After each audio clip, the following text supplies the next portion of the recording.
ಸಿಹಿ ಕಹಿ ಸಮ್ಮಿಲನದ ಹಬ್ಬ ಜೊತೆಗೆ ಯುಗಾದಿ ಹಬ್ಬ, ವರ್ಷದ ಮೊದಲ ಹಬ್ಬ, ಹೊಸ ವರ್ಷದ ಹಬ್ಬ ಆಗಿರುವಂತಹ ಯುಗಾದಿ ಹಬ್ಬದ ಸಂಭ್ರಮ ಇವತ್ತು ನಾಡಿನೆಲ್ಲೆಡೆ ಮನೆ ಮಾಡಿರುವಂತಹದ್ದು. ಯುಗಾದಿ ಹಬ್ಬದ ಹಿನ್ನೆಲೆಯಲ್ಲಿ ಸಾಕಷ್ಟು ಜನರು ಇವತ್ತು ದೇವಸ್ಥಾನಕ್ಕೆ ಬರ್ತಾ ಇರುವಂತದ್ದು ಎಷ್ಟು ದೃಶ್ಯಾವಳಿಗಳಲ್ಲಿ ತಾವೆಲ್ಲ ಗಮನಿಸ್ತಾ ಇರ್ಬೋದು. ಇವತ್ತು ನಾವಿರುವಂತಹ ದೇವಸ್ಥಾನ ಬಂಡಿ ಮಕ್ಕಳಮ್ಮ ದೇವಸ್ಥಾನದಲ್ಲಿದ್ದೀವಿ.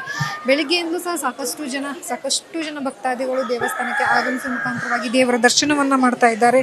ಸಿಹಿ ಕಹಿಯನ್ನ ಎರಡನ್ನೂ ಸಹ ಸಮನಾಗಿರ್ಲಿ ಜೀವನದಲ್ಲಿ ಅನ್ನುವಂಥದ್ದನ್ನ ದೇವರ ಮುಂದೆ ಸಿಹಿ ಕಹಿಯನ್ನ ಹಂಚೋದ್ರ ಮುಖಾಂತರವಾಗಿ ಸಂಭ್ರಮಿಸ್ತಾ ಇರುವಂಥದ್ದು ದೃಶ್ಯಾವಳಿಗಳಲ್ಲಿ ಗಮನಿಸ್ತಾ ಇದ್ರೆ ತಾವೆಲ್ಲ ನೋಡ್ತಾ ಇರ್ಬೋದು.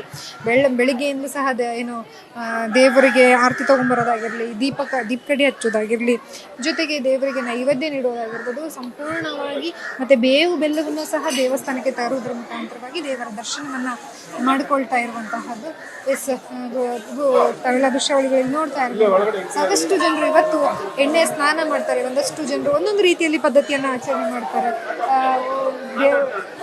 ದೇವರಿಗೆ ದೀಪ ಹಚ್ಚೋದ್ರ ಮುಖಾಂತರ ಇವತ್ತು ಬೆಳಗ್ಗೆಯಿಂದಲೂ ಸಹ ಸ್ನಾನ ಮಾಡಿಕೊಂಡು ಎಣ್ಣೆಯಿಂದ ಸ್ನಾನ ಮಾಡಿಕೊಂಡು ಜೊತೆಗೆ ಹೊಸ ಬಟ್ಟೆ ಹಾಕೊಂಡು ದೇವರಿಗೆ ಪ್ರಾರ್ಥನೆ ಮಾಡೋದಕ್ಕೆ ಸಾಕಷ್ಟು ಜನ ಭಕ್ತಾದಿಗಳು ಮುಂದಾಗಿರುವಂಥದ್ದು. ಒಟ್ಟಾರೆಯಾಗಿ ಇಲ್ಲಿಯೂ ಸಹ ದೇವರಿಗೆ ಇವತ್ತು ವಿಶೇಷವಾಗಿ ರುದ್ರಾಭಿಷೇಕ ಜೊತೆಗೆ ಪಂಚಾಮೃತ ಅಭಿಷೇಕ ಆಗಿರ್ಬೋದು, ದೇವರಿಗೆ ಸಂಪೂರ್ಣವಾಗಿ ಹೂವಿನ ಅಲಂಕಾರವನ್ನು ಸಹ ಮಾಡಿರುವಂಥದ್ದು.